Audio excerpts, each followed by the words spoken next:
greatest of all teachers and giver of love, hope, faith, and wisdom, look upon your children, the teachers, learners, parents, guardians, and out-of-school youth and adults. We humbly ask for your mercy and forgiveness. Guide us to the right path. May our efforts be blessed with insights and understanding, wisdom and respect for all. Bless us with patience, for the path of learning is never easy.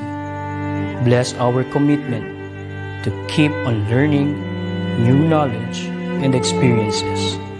Let your light shine upon us as we make our world a better place to live in. Amen.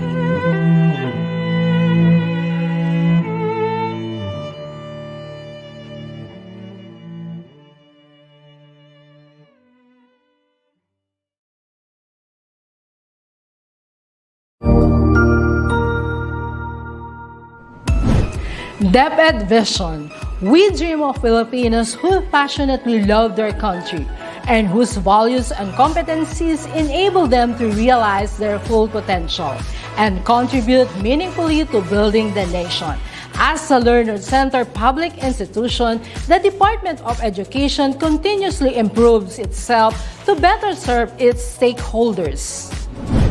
DepEd mission: to protect and promote the right of every Filipino to quality, equitable, culture-based, and complete basic education where students learn in a child-friendly, gender-sensitive, safe, and motivating environment. Teachers facilitate learning and constantly nurture every learner. Administrators and staff, as stewards of the institution, ensure an enabling and supportive environment for effective learning to happen.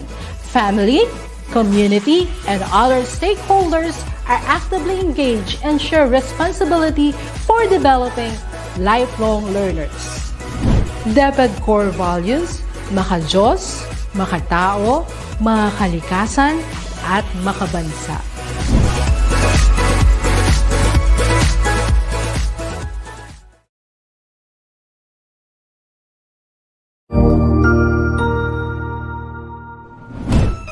Isang masayang pagbati na may ngiti sa aking mga labi.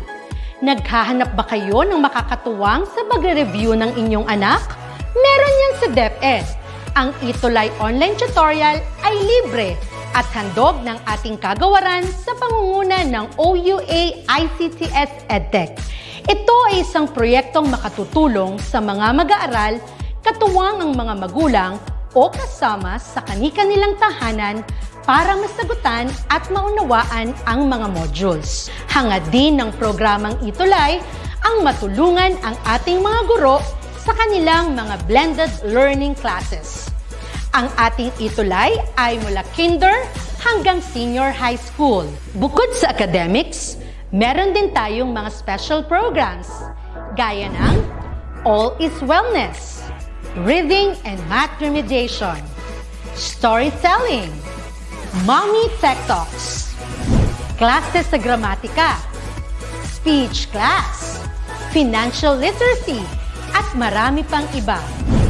Pinalawig din ng ETUlay ang ating Alive program para sa mga mag-aaral mula grade 1 hanggang grade 3.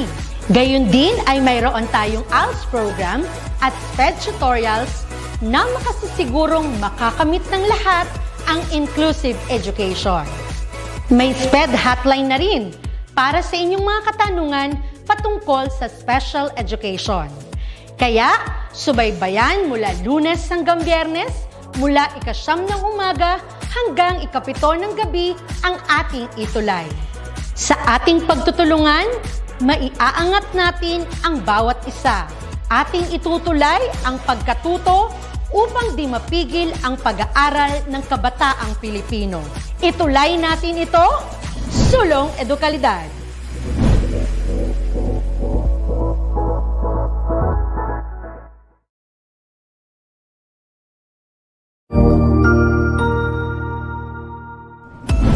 Mabuhay! Isang mapagpalang araw sa ating lahat. Ako ang inyong lingkod, Tutor Match.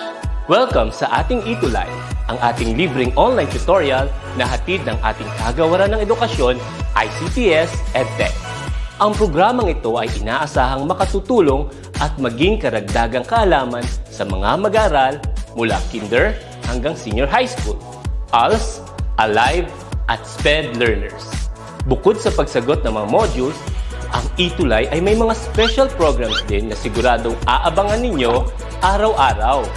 Katuwang ang ating mga minamahal na mga magulang at guro ay maitutulay natin ang pagkatuto. Kaya, ihanda na ang inyong module, lapis, papel o kwaderno. Ihanda rin ang isip, mata at tenga sa isa na namang makabuluhang aralin. Tayo nang matuto kasama ang inyong volunteer online tutor sa oras na ito.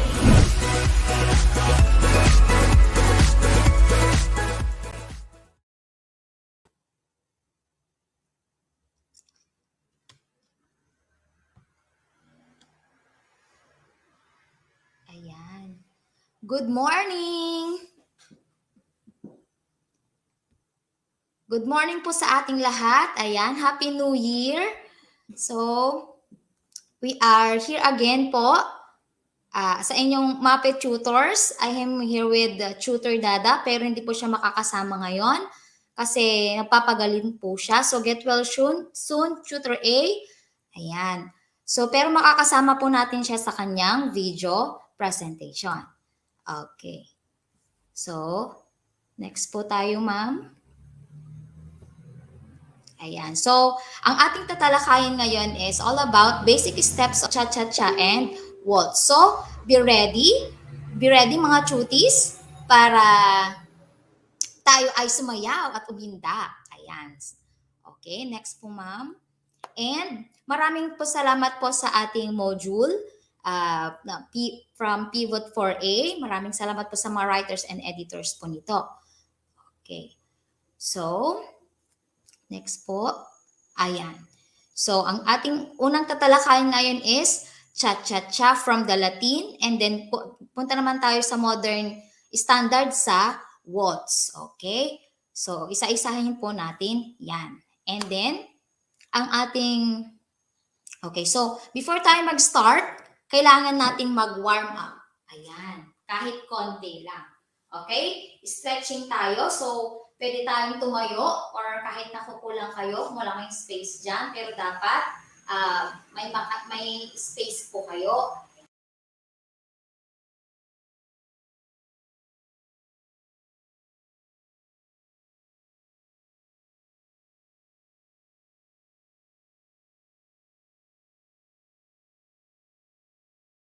Shake. Okay. Shake tayo. And then sa paa. Okay. Ayan. Okay. And then jumping jack. Okay. So, I hope medyo nainitan na kayo dyan. Okay. Okay po, ma'am. Okay. So, next po tayo, ma'am.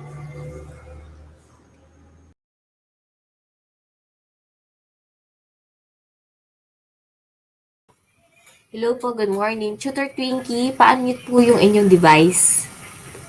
Nakamute po kayo. Thank you po.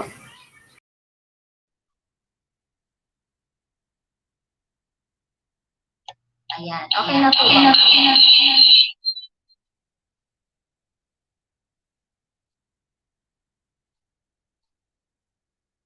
Okay na po, ma'am. Ma'am, pa-mute tab po yung isang device natin. Then, ito pong cellphone nyo, ma'am, ang inyo pong paki-unmute. Pa-unmute po yung isa. Thank you po.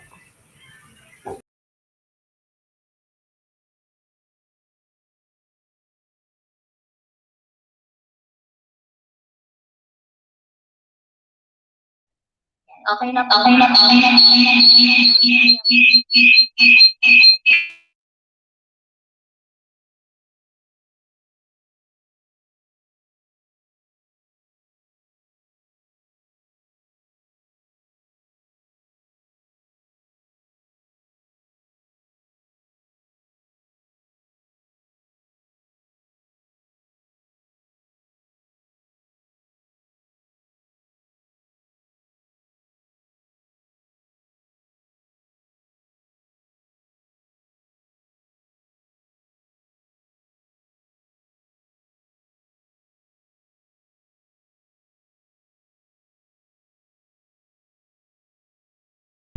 Okay na po, ma'am. Okay na po. Wala nang error. Ayan. Ayan. Okay na po. Ayan. So, okay. So, next po tayo, ang ating objective for this morning. Okay? So, you are going to perform the basic dance of cha-cha-cha and waltz. And then perform appropriate first aid for injuries and emergency situations. And then you're going to appreciate the importance of social dance and dance teachers in your health. Okay? And next po tayo, ma'am. Yan. So, please find a partner. So, your partner pwede po sa inyong family members or kung wala po kayong kasama, pretend na lang po may partner po kayo. And then, we will going to follow and the demonstration. Okay po? Direct paki-play po yung cha-cha-cha. Ayan. So, let's dance. Ayan. Okay. So, yung cha-cha-cha is a Latin dance. Okay? Latin dance. So, yung kanilang kasuotan ay medyo, ang tawag dito, dirty, showy. Ganun din yung kanilang movement. Okay po? Pa-play po direct. Maraming salamat po. Okay, so we have 5 basic steps in cha-cha-cha. Okay, so yan. We're going to follow tutor A and tutor B. So, yung position is open hold position. And then, meron tayong open non-hold position. Ganun siya. Okay? So, yung cha-cha-cha is tawag dito, disco. Dance part. Okay, so that is the rock step. Okay? And side step. Cha-cha-cha. Side step. Cha-cha-cha. Yung side step yung tinatawag na chase. So, tingnan natin yung followers footwork. Okay. Kapag mag-step ka ng right, usually kung yung babae mag-step yung right, okay, eh yung lalaki naman mag-start ng left. Okay, then 1, 2, cha-cha-cha, 1, 2, cha-cha-cha. Okay, so that is the rock step. Okay? Yan, yung babae naman. Naka-open position. Okay, and then 1, 2, cha-cha-cha, 1, 2, cha-cha-cha, 1, 2, cha-cha-cha. Okay, so, yun. So, it means mayroong followers at saka leaders. Okay, yung leaders are lalaki yun. So, it means sila ang magda-drive sa mga partners nilang mga babae. So, yung babae, magpa-follow lang sila kung saan sila gustong ang tawag dito, ilagay yung mga lalaki or i-close dun sa room. Yeah. So, ayan. The next step is we have New York. Ayan, New York. Okay. Don't worry, i-upload namin ito sa ating grade 9 ETUlay. Ayan, isa-share din sa ating tutor A sa inyong mga group chats. Okay? Ayan. So, yung followers naman, okay, cha-cha-cha. So, dapat naka-straight yung kamay, chin up, tapos press up. Ayan. Para mas maganda yung posture natin kapag sumasayaw tayo ng ballroom dancing. So, ayan. So, yung una kanina is we have rock step. Pangalawa naman is we have New York. Ayan. And then we have the next step is cha. Okay? Yung third. Okay? Yung Alemana third. Ayan. So, kapag mag-Alemana third kayo, do the basic. Start cha-cha-cha. Then half return. Okay? Ayan. Ayan, di ba? Ang galing talagang nasa hips. Kapag swing ng hips yan. Okay, and then yan, alimala na. Okay, 1, 2, cha-cha-cha, and then cha-cha-cha basic, and then the third. Okay, halfway turn. Halfway. Okay, kapag nakaharap, the-turn ka na. Pag nakalikod ka na, mag-halfway turn ka, nakaharap. Okay, next we have pivot turn. Ayan na yung full turn. Okay? Habang nag-New York o nag-chase, okay, pwedeng mag-pivot turn. Okay, cha-cha to the basic. Do not forget the basic, the rock step, and then do the pivot turn. Yan. Okay? Okay, so yan yung follower's footwork. Okay. So remember, kapag ikaw ang follower, kapag mag-right yung leader mo, ikaw ay magle-left kasi nakaharap ka. Okay? Ayan. Okay, so yan ang leader's footwork. Yan yung cha-cha-cha. So if you're going to do this one, talaga, yan. So we will do it.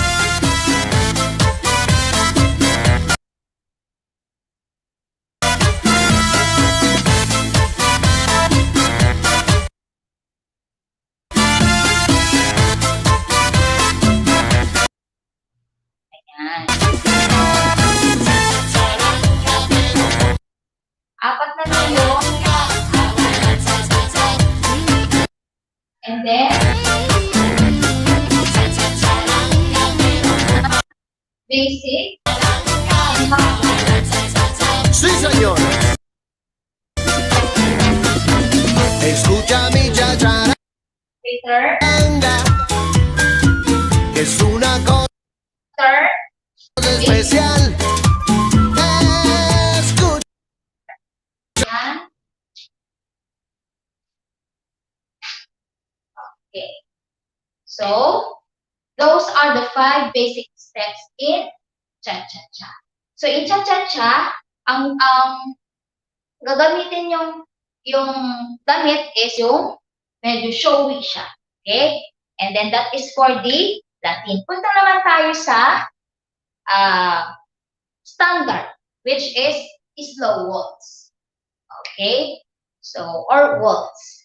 So, pakiplay po yung waltz. Ayan. So, dito naman, maraming salamat sa aking kasama na nag-video ng waltz. Siya ay isang former student ko at saka former dancer ko din siya. Ngayon, ang kanyang kinukuha ay MAPEH din. Ayan. So, shout out kay Kevin the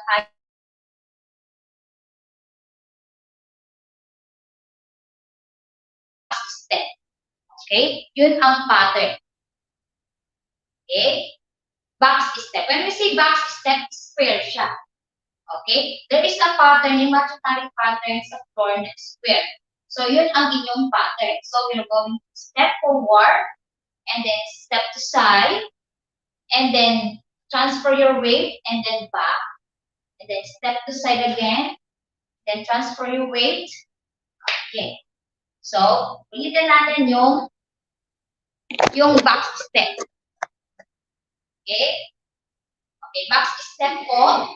Yan. So, kung magpo-forward kung magba-backward yung leader mo, ikaw na follower na babae is mag-forward ka. Okay? Okay, so start natin sa right. Okay. 1, side, step to side, and then transfer weight, and then back, step to side, then back, side. Okay? Okay, that is the, so parang, a waltz. Parang nag-float ka lang in the air. Na, do not forget the box pattern. Okay. Tapos ito ay yung may heel and toe. Parang yung habang kayo ay nag-waltz, parang kayo ay up and down, parang nag-float lang sa air. So, ayan na. Yung demonstration ng nakaharap. Okay, kung mapapansin nyo, kapag nag-forward si guy, magba-backward din yung girl. Okay? Okay, so follower lang. Follow. And then, ang position ng waltz is close. Close position. Hindi ka sa cha-cha-cha ay open kasi cha-cha-cha. Dito is close siya. Lahat ng modern dances, modern standard dances ay close hold position. Very formal siya. Okay? So, yung waltz, back step lang siya and then meron siyang turn. Ayan siya, yung front turn.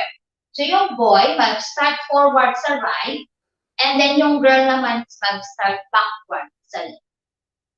Ayan. So, let the leader lead you in the dance flow. Okay? Ikaw naman na girl, magpa-follow ka lang sa go with the flow. Kung saan kanya papatungo sa flow. Okay? Kasi waltz is doing dance moves in the dapat nag-room around siya. Okay? Nag-room around. Okay? So, with music. Okay. Ayan yung music.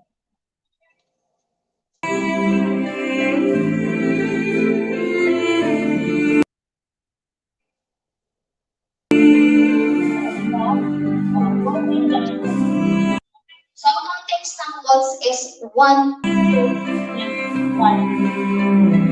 Okay? And beat, it means doon ka na mag-start na mag.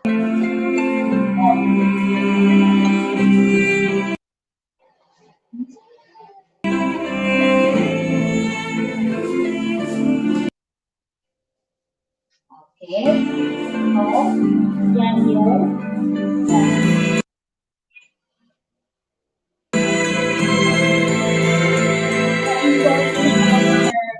demonstration.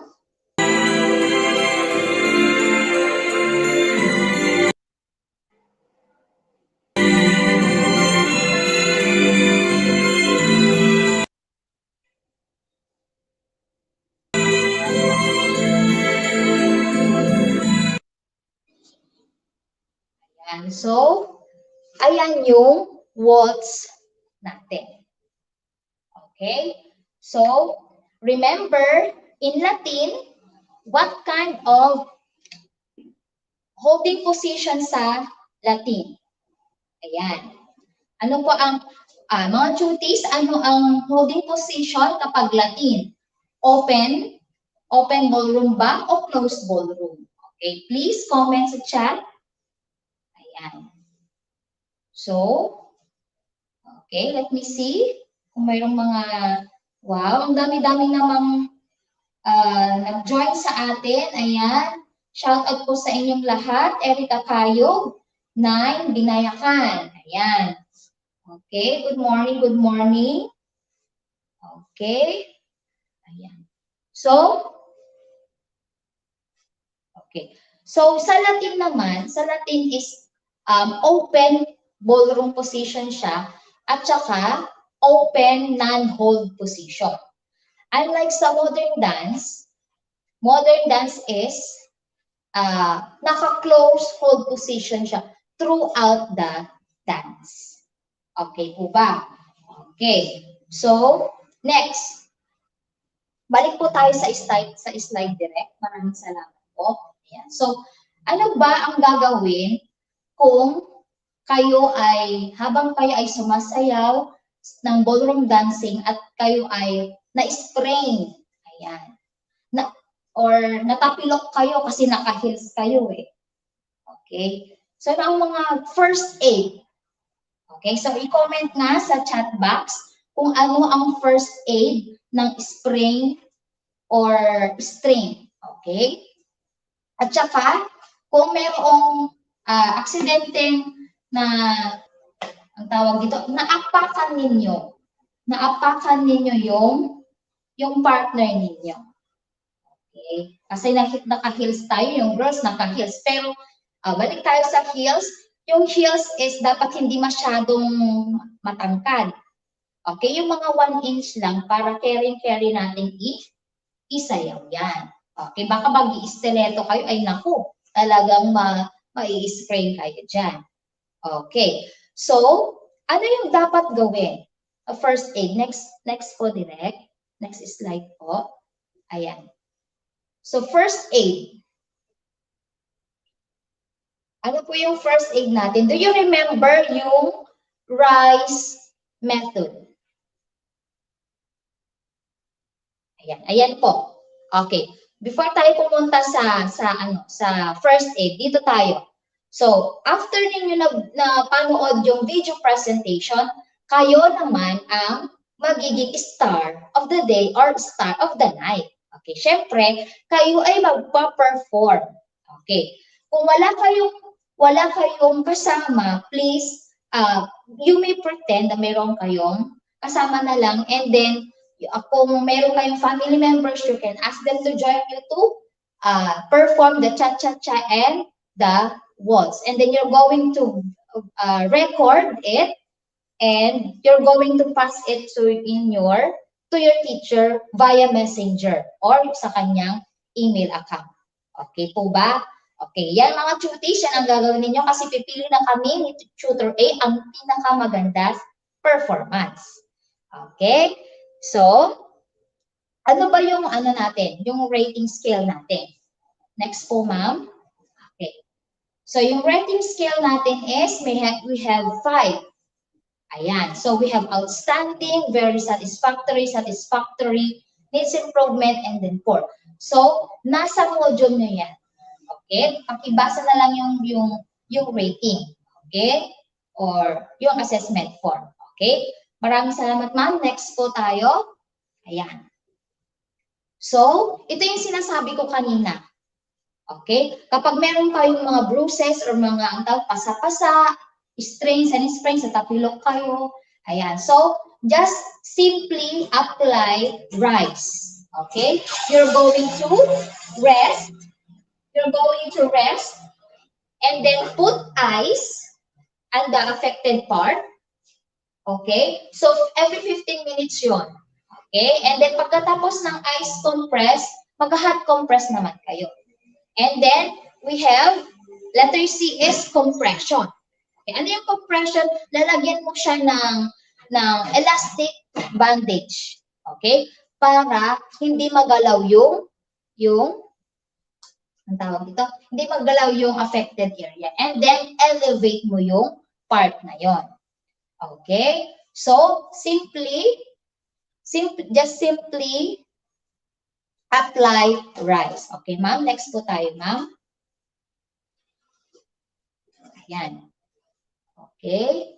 Ayan siya. Yan yung RISE method natin. And then, okay, may trivia tayo. Diba? Mga Marites, dapat hindi nawawala ang trivia. So, how can ballroom dancing benefit your health? Bakit natin to sinasayaw? It is for entertainment lang ba? Hindi lang yon. Okay? So, it is for our health.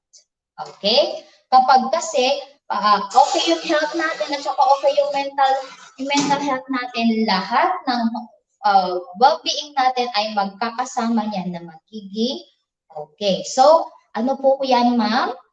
Reveal na po natin. Okay. So, decrease blood pressure and cholesterol. And then improve cardiovascular health, strengthen weight-bearing bones. Okay, ma-strengthen yung mga bones natin. And then help prevent or slow bone loss related to osteoporosis. O, diba? So, any age po ito, pwedeng gawin yung ballroom dancing. And then lower the risk of obesity and type 2 diabetes. Kasi ang number 1 na sakit dito sa Pilipinas is, ayan, obesity, diabetes. Kasi mahilig tayo sa rice.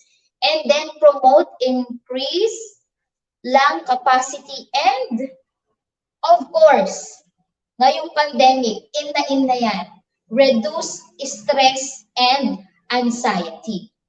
Okay, so let's make it a habit, and we will going to have it as a dance exercise. Gamitin natin ito or gawin natin ito sa ating pang-araw-araw. Kahit mga 5 minutes or 15 minutes a day. Okay? Ayan, okay na okay yan. So, i-include nyo yan sa inyong activity lab. Okay ba? Okay. And then you're going to monitor your heart rate naman.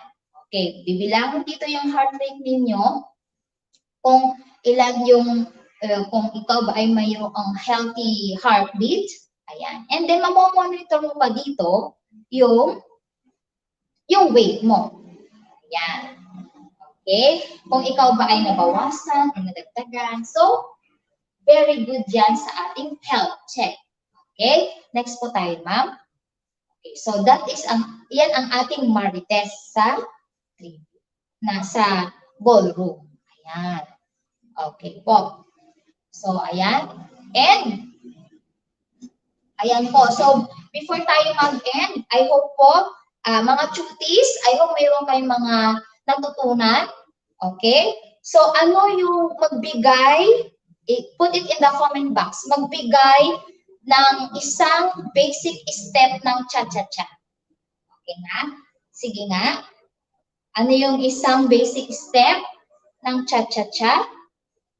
Okay. Tignan natin, may mga nagpo-comment. Okay.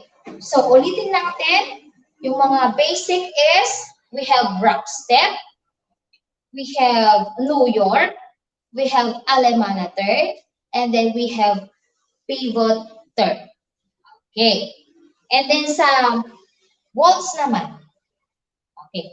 So waltz naman, we have box step, and then box step with, ayan, very good, Tutor Dada. Maraming salamat. Pivot da. Okay, pivot third. Okay, and then ano pa? Okay, maraming salamat po. Ayan. And then, sa waltz naman, ayan, very good. Waltz box step. Okay, maraming salamat sa magpo-comment. May mga points po kayo dyan. Tutor Dada, talagang very supportive. Maraming salamat. And, ano pa? Okay, so, yun. So, comment ulit sa comment section. Ano ang first aid na gagawin kapag ikaw ay nagkaroon ng bruises, sprain, or strain? Okay, ano ang gagawin? We have 4A. Ano ang R? Okay, tingnan nga natin. Okay, we have ang R is rest. Very good. Ang I is eyes. And then C is compression. And then E is elevate. Okay. So, by next week po, cuties, pwede na kayo mag-send ng mga performance task ninyo sa inyong teacher. Okay?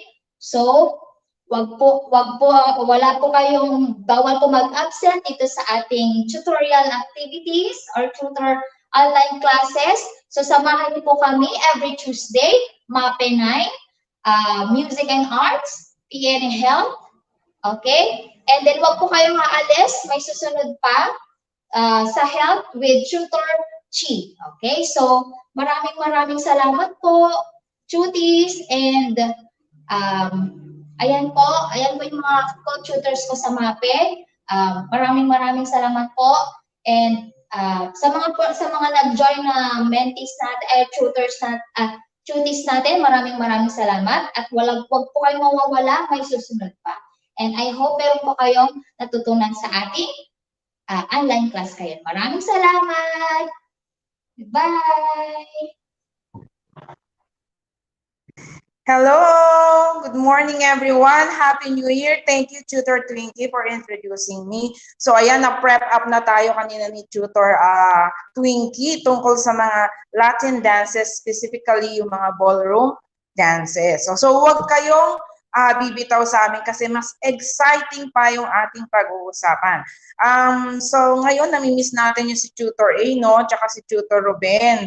Kasi for some reasons, hindi nila tayo masasamahan ngayon. But, hindi ibig sabihin titigil na tayo kahit wala sila, okay? Mamimiss lang natin sila. So again, this is Tutor Chief for Helpline. Sa ngalan ng aking co-tutor sa Helpline, si Tutor Ruben. So we'll make our discussion more exciting at I'll make sure na marami kayong matututunan ngayong umaga. So bago tayo magsimula,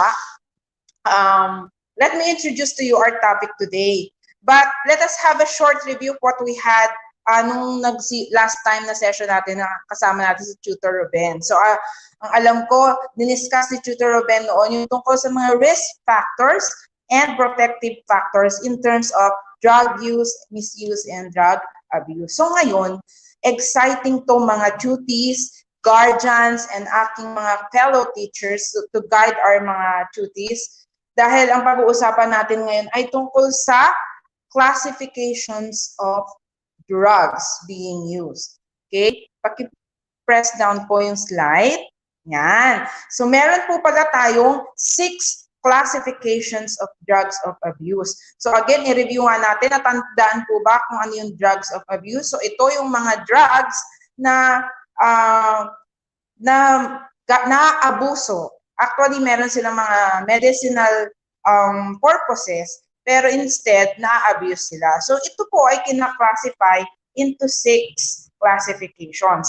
Paano ba naka-classify itong mga drugs na ito? So mamaya matututunan natin yan. But for this morning, okay, let me acknowledge kung saan po natin binase ang ating discussion for today.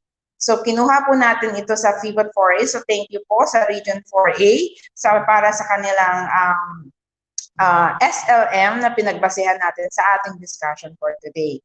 Okay, next slide please. Okay, ayan. So, yan po yung ating FIBOT 4A. So, for our objectives today, sabi ko nga kanina, madidescribe natin how drug of abuse are being classified. Second, we can classify drugs of abuse according to their effects on the body. And lastly, you will create a campaign. So, ito ang aabangan natin. At natatandaan nyo, di ba, meron tayong FB page na G9 Learning Community. So, ipopost ninyo at pipili po kami dyan ng pinakamahusay na campaign to stop drug use in our country. So, ipifeature natin yan kapag nagkaroon din tayo sa last week ng ating second quarter. So, let's start with our discussion.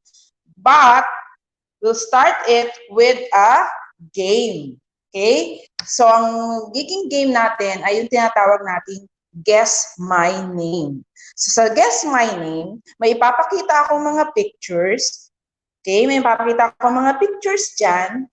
And then, from there, mahuhulaan natin yung mga pangalan ng mga drugs of abuse. So, ito po yung mga classifications na. So, let's start with our first classification. Ayan. So, ano po ba yung nakikita? So, aabangan ko po sa ating comment box ang inyong mga sagot. So, may nakikita po tayo diyang gate, plus, may nakalagay this way, then plus, picture ng mga drugs or medicine or gamot. So, ano po kaya yan?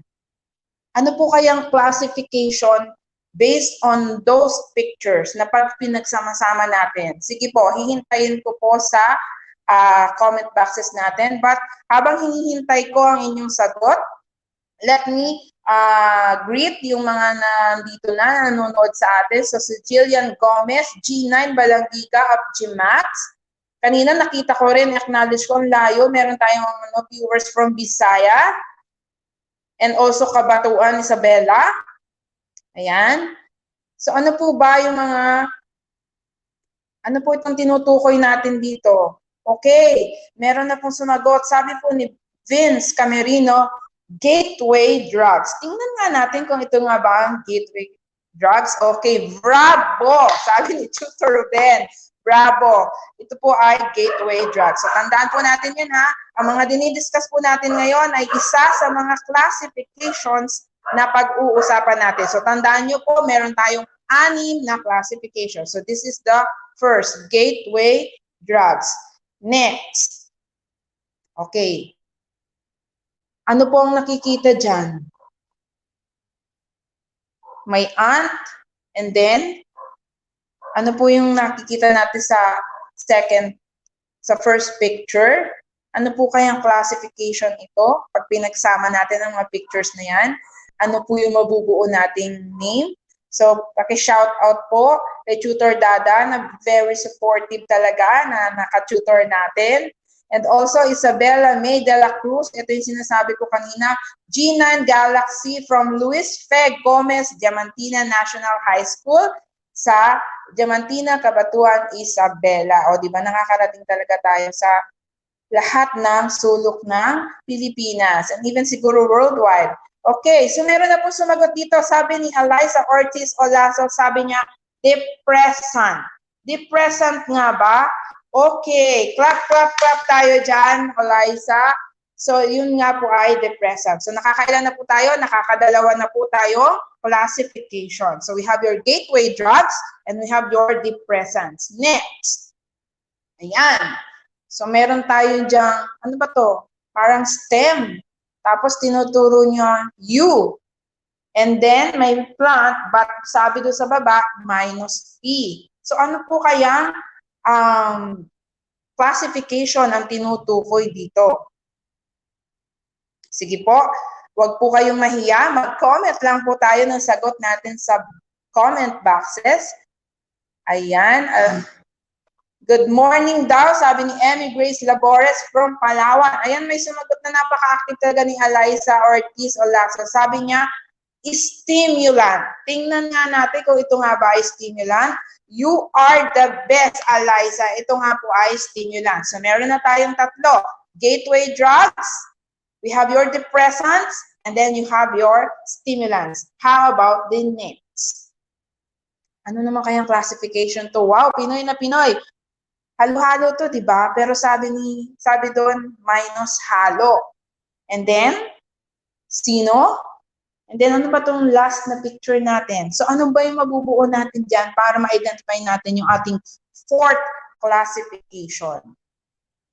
Okay, shout-outs sa mga viewers natin. Ayan, maraming salamat sa panonood. Magtutok lang po kayo dito. Pina-promise ko, marami kayong matututunan. Okay, ang bibilis naman ng mga kamay ng mga batang to. So, sabi ni Ryan Alexander Cotton, sabi niya, hallucination. Hallucination ba ang classification natin? Actually, ito yung nagiging effect sa ating katawan. Nagkakaroon tayo ng hallucinations. Sabi ni Emmy Grace Labores, hallucinogens. Tingnan nga natin kung ito ay hallucinogens. Okay, very good. Hallucinogens. So, meron na tayong 5. Tingnan naman natin ating last. Sorry, we have your gateway drugs, depressant, stimulant, and then this is only the 4th pala. So, this is the 5th. Ano naman po kaya itong 5th?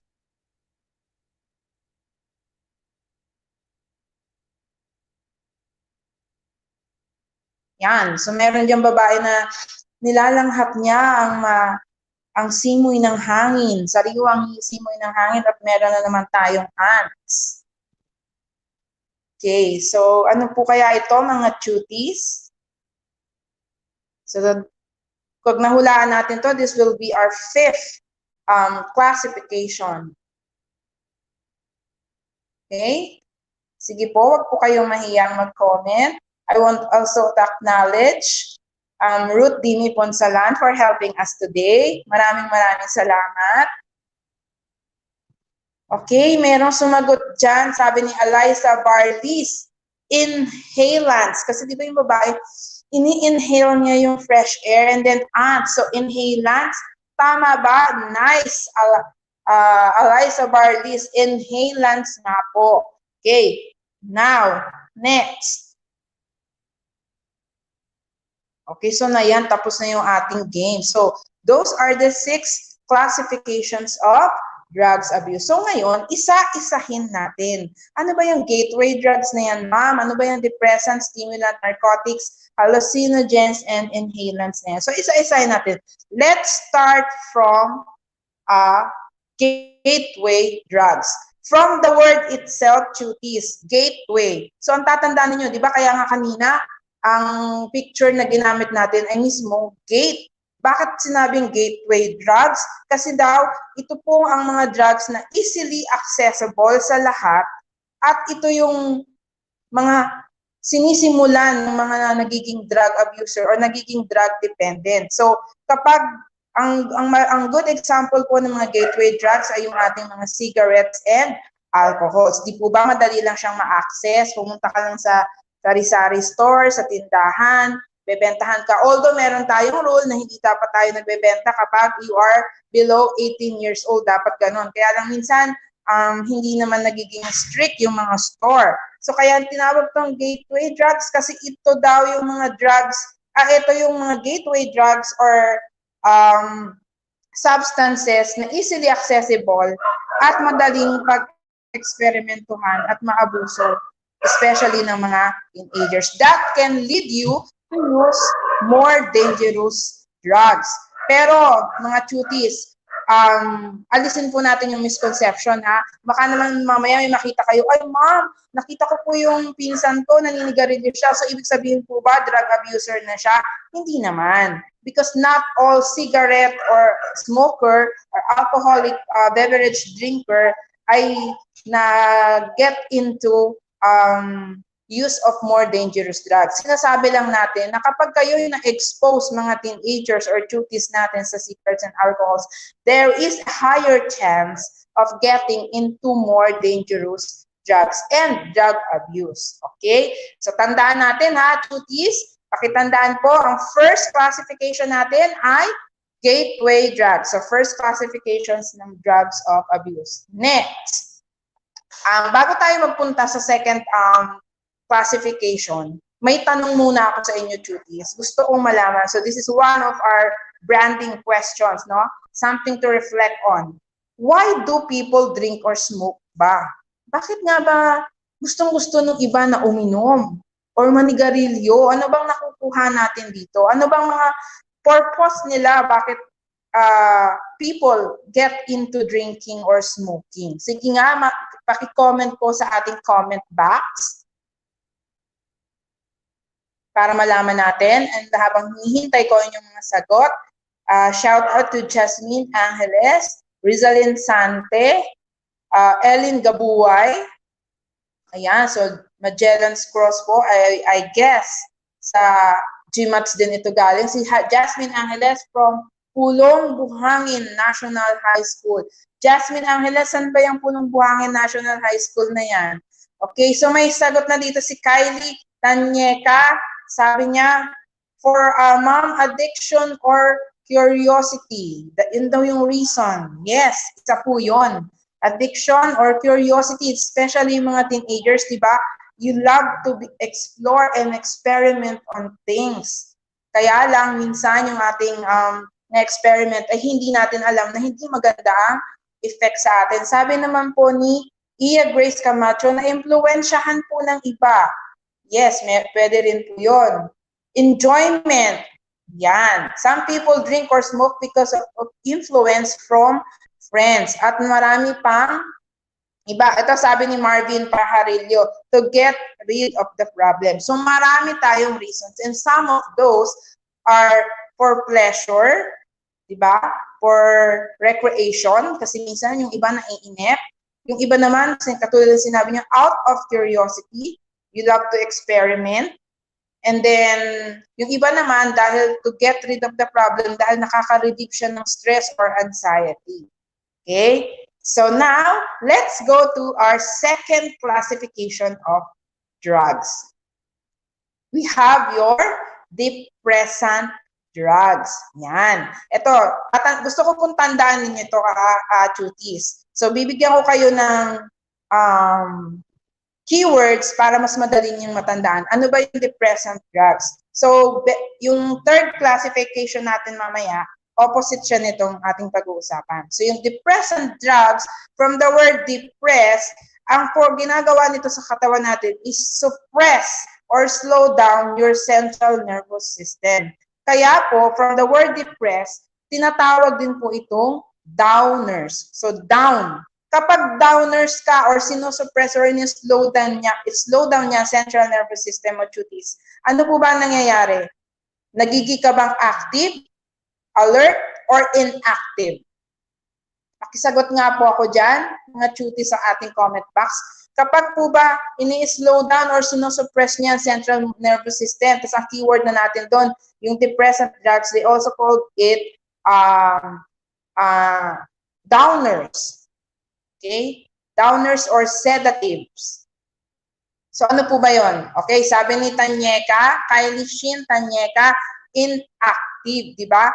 So ito ang effect nito sa atin, it's either to calm you down or pwede rin patulugin ka kaya sedative. So karaniwan pong ginagamit ito sa mga patient na mayroong mga mental disorder, may mga anxiety, to calm them down. So if you are familiar, siguro yung ating mga fellow teachers and yung mga guardians, ang most po, isa-cite ko lang na example, alam niyo po ba yung Valium?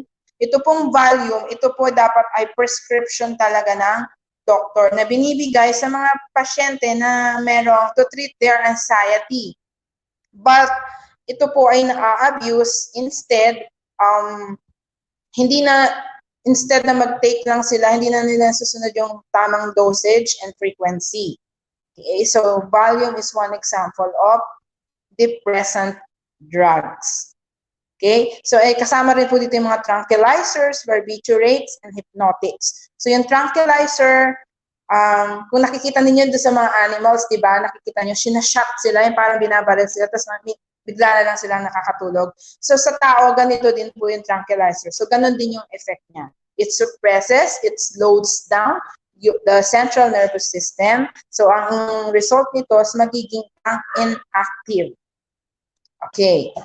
Next classification. So na-discuss na natin again. Recap tayo. Number 1, we have your gateway drugs. Then your stimulant drugs. Then you have your depressant drugs. So ito pag-uusapan natin yung stimulant drugs. Kung yung kanina, yung number 2 is depress, slows down the central nervous system, ito naman po yung very opposite ng depressant drugs. So tinatawag po natin itong stimulant drugs na uppers. Kung tinatawag natin kanina yung depressant na downers, ang tawag naman natin dito sa stimulant drugs ay uppers. Because, sabi nga, this is the very opposite of depressant. Anong ginagawa niya? Ini-speed up naman niya yung ating nervous system. So, in result, nagiging active or inactive? Sige po. Okay, ang bilis sumagot ni Janelle Torres Nike. Sabi niya, active po, ma'am. Active po, Tutor Chi. So, yun po yung nagiging effect ng stimulant drugs. At sa ating, meron naman tayong mga stimulants na na-encounter and sa ating everyday lives na hindi naman ganun ka-dangerous yung effect sa atin. So, ano po ba yung mabibigay yung example na tinitake natin? Actually, para din siyang food. No? Ano po yung tinitake natin para magising tayo? Lalo na yung mga nag-aaral, inaantok. So ano po ba yung mga karaniwan nilang tini-intake para magising sila? Sige nga po, paki-comment po sa ating comment box. Ayan, sabi ni Tutor Dada and also ni Blaza K. Balmoria, coffee. Okay, coffee is a good example of stimulant drugs. Pero ma'am, ibig pa sabihin nun, drug abuser na ako? No. Ito po ay kasama sa mga legit na stimulants. So, caffeine. Actually, hindi lang coffee. Lahat po ng produkto or food na merong caffeine. So, isang example yung sinabi ninyo is coffee. Ayan, sabi ni Ryan Alexander Cotton, energy drink. So, ayoko na magbanggit ng mga brands. Diba, nakikita nyo yan sa mga drivers na napupuya, yung mga workers na sobra ng pagod, pero kailangan pa nilang mag-work, so kailangan nilang magising. So, they take energy drinks.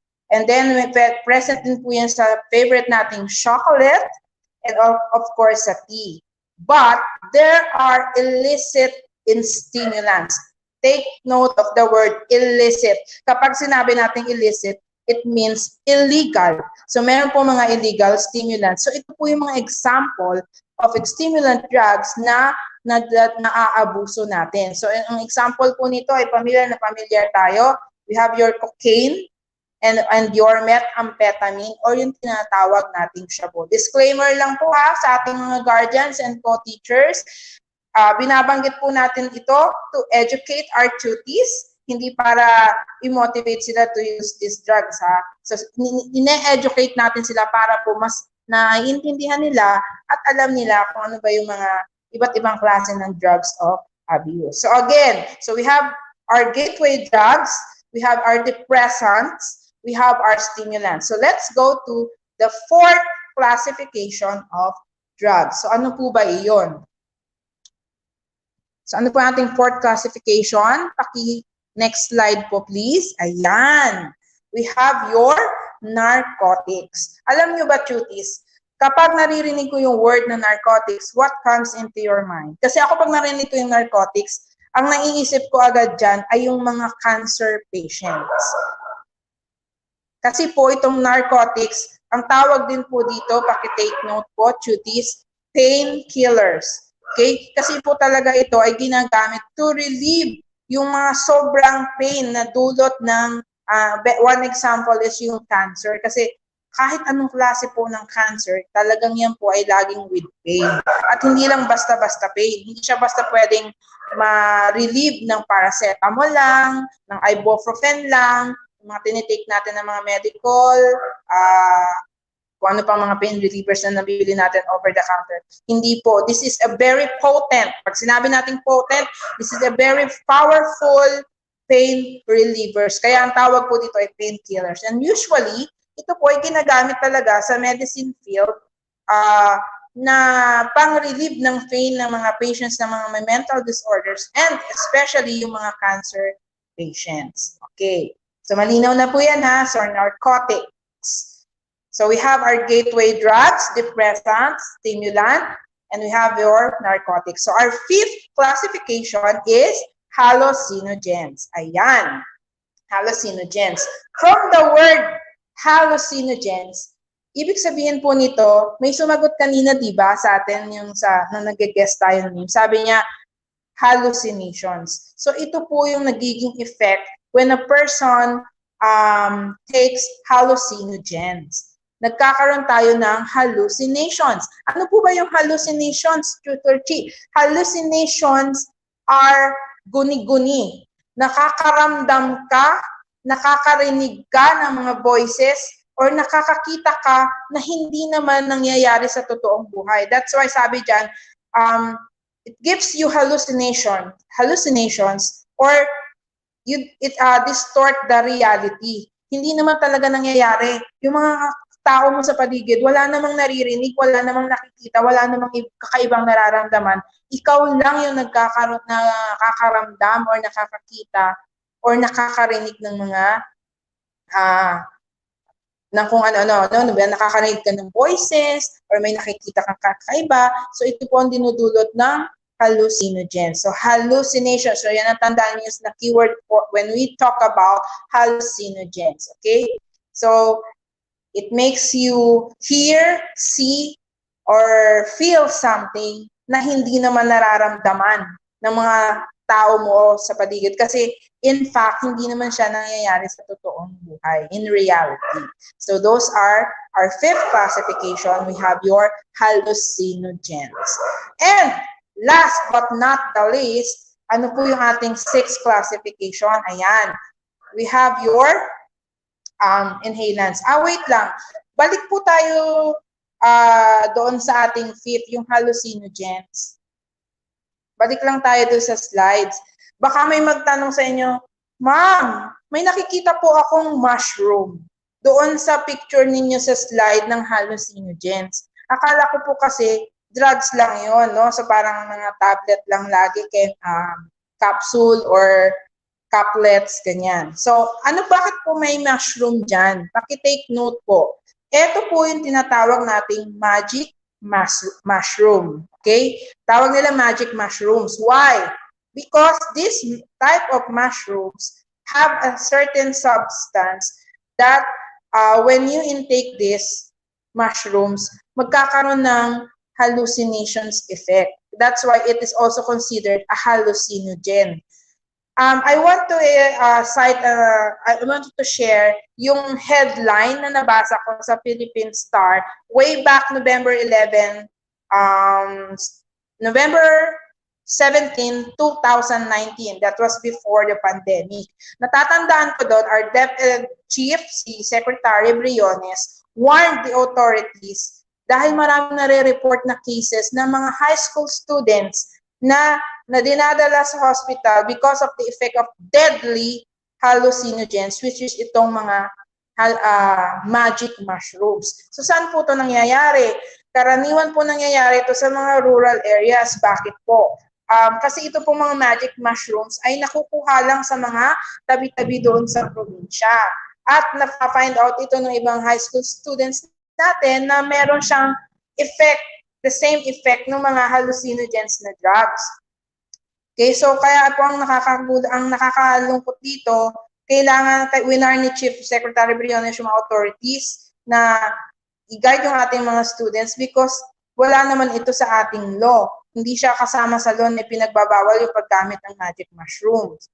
Okay? So pero dapat kailangan daw i-monitor yung mga students natin para maiwasan yung pagtaas ng cases, ng reported cases ng mga batang na involved dito sa, ito po kasi ay, aside from it will give you hallucinations, it is very deadly kapag gumamit kayo. So cuties ha, lalo na yung mga cuties natin na nando sa medyo probinsya, huwag na kayong mag-experiment dito ha, hindi talaga maganda ang effect ng magic mushrooms na yan. So they are also considered hallucinogens. So let's go to our last classification of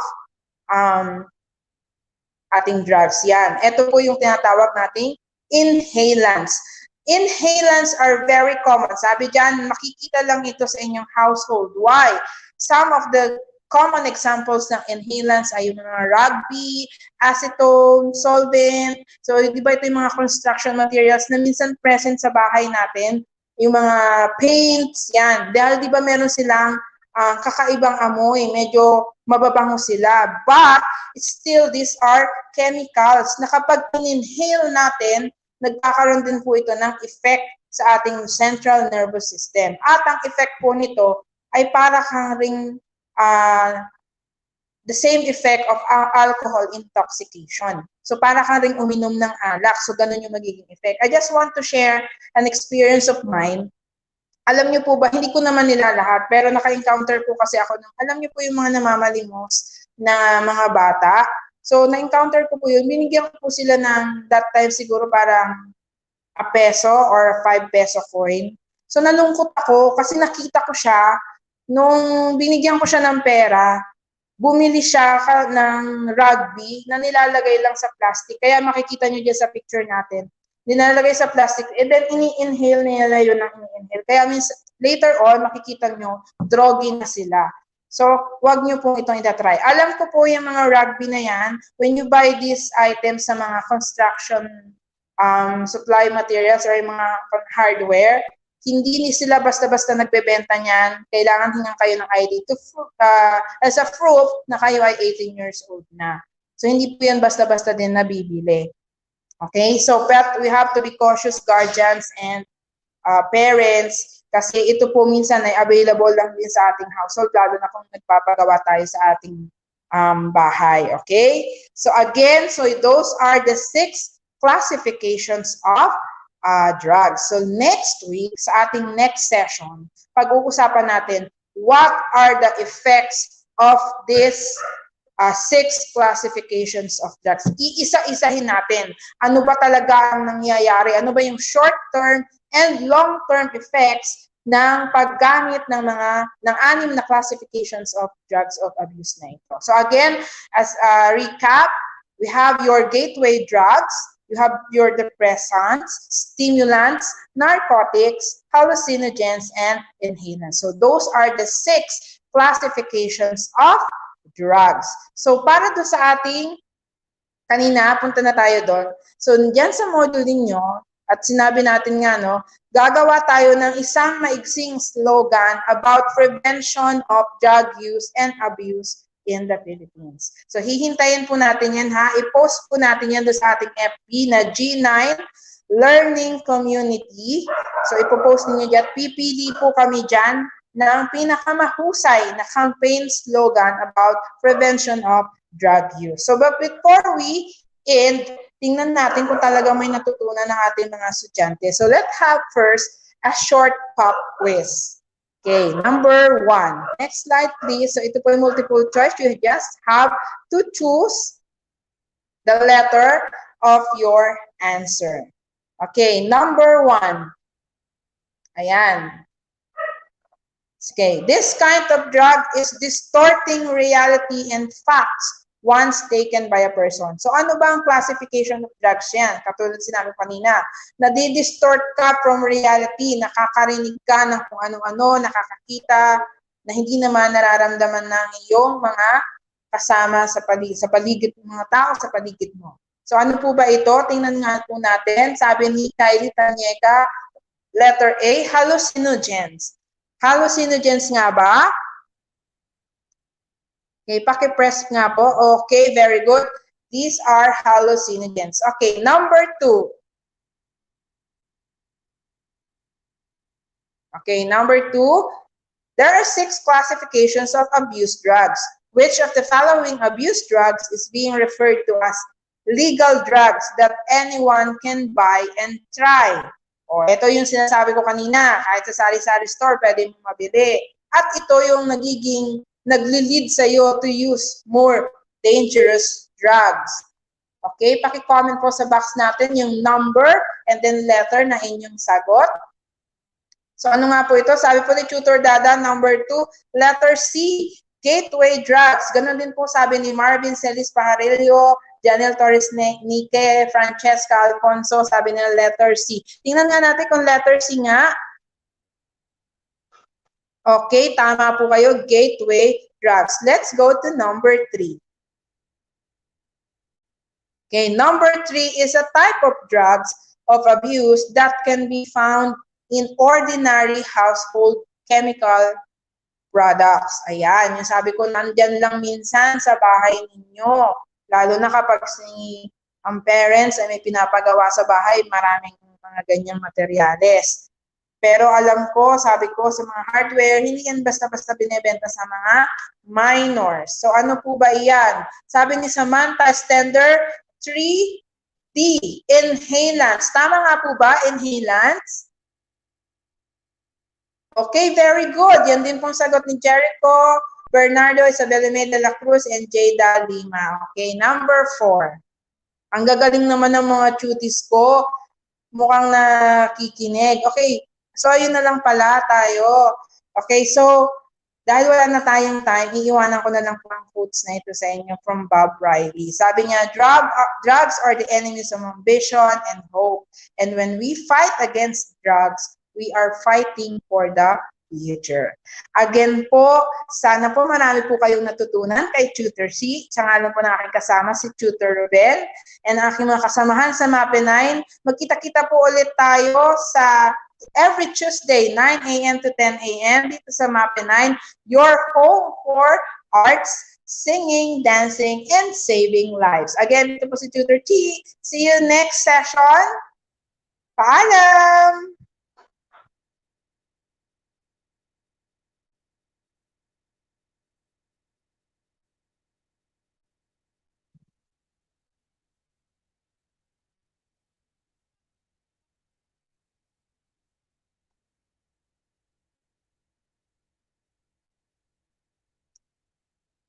Happy New Year, everyone!